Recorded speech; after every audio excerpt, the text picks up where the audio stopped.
आपणही समाजाचे काही देणे लागतो, अनाथांसाठी काहीतरी केले पाहिजे याची जाण ठेवून शुक्रवार दिनांक 7/3/2025 रोजी ग्रामीण मानव विकास संस्था संचलित छाया वृद्धाश्रम येथे बाळासाहेब नामदेव दिवेकर व सौ सविता बाळासाहेब दिवेकर यांच्या लग्नाची 35वी मॅरेज अॅनिव्हर्सरी साजरी करण्यात आली।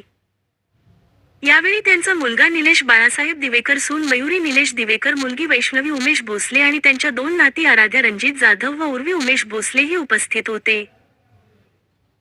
बाळासाहेब नामदेव दिवेकर व सौ सविता बाळासाहेब दिवेकर यांच्या लग्नाच्या वाढदिवसानिमित्त हे सर्वजण वृद्धाश्रमाला भेट देण्यासाठी आले होते।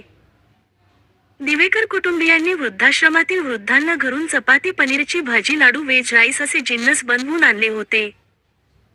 दिवेकर पती पत्नीने लग्नाच्या वाढदिवसानिमित्त वृद्धाश्रमात वृद्धांना सोबत घेऊन केक कापला। नंतर आश्रमातील वृद्धांसोबत पंक्तीमध्ये बसून जेवले। त्यानंतर दिवेकर कुटुंबियांच्या वतीने वृद्धाश्रमाला 2 पंखे भेट म्हणून देण्यात आले आहेत।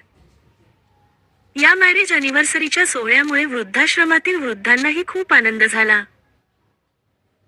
या कार्यक्रमासाठी ग्रामीण मानव विकास संस्थेचे संस्थापक अध्यक्ष संतोष साळवे, वृद्धाश्रमाचे कार्याध्यक्ष संतोष सावंत तसेच वृद्धाश्रमाचे कर्नाटकचे सभासद शिवराज व तुलसीही उपस्थित होते।